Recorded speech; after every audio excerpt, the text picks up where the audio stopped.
Tamin'ny farany herinandro iny ihany koa no nanatanterahana ny fitokanana ny trano vaovao ny fiangonana FJKM miada ny merina fitiavana. Dia ro arahintsika ny mahakasika izay. Iray amin'ireo fiangonana mandrafitra ny sinodam-paritany Arivonimamy vaovao ny fitandremana miada ny merina fitiavana na vita asa goavana ary ny kristianina eny an-toerana satria dia navozona sy noalehibiazina ihany koa ny trano fiangonana. Ankoatra ny fanitarana dia anosonoana ihany koa ireo fanaka rehetra tao anatiny. Ny FOIB FJKM sy ny sinodam-paritany Arivonimamy vaovao no nanatosa ny fanampahavavahana rehetra tamin'ny fitokanana.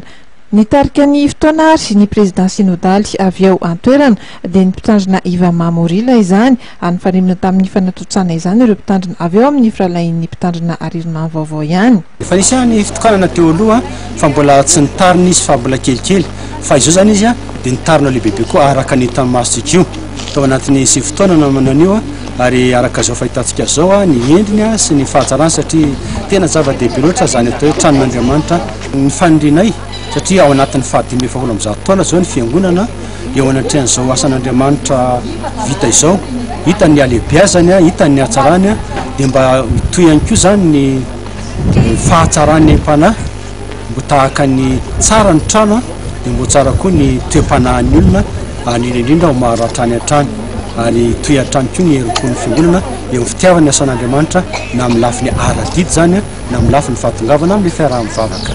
Tsy moramora ny ety manana fa nakinina tamin'ny tompony asa dia lavrary.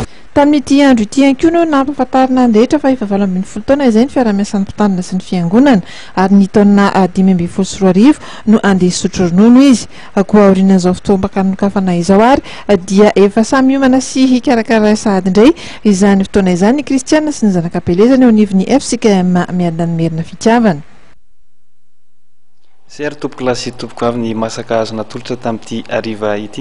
Ankasitrahana feno ianao naharitra ny endry sy ny jery hatramin'ny farany ny fampahalalam-baovao antsika tamin'ity ariva ity. Mametraka ny veloma mandrapitafary tompoko lasy tompoko vavy.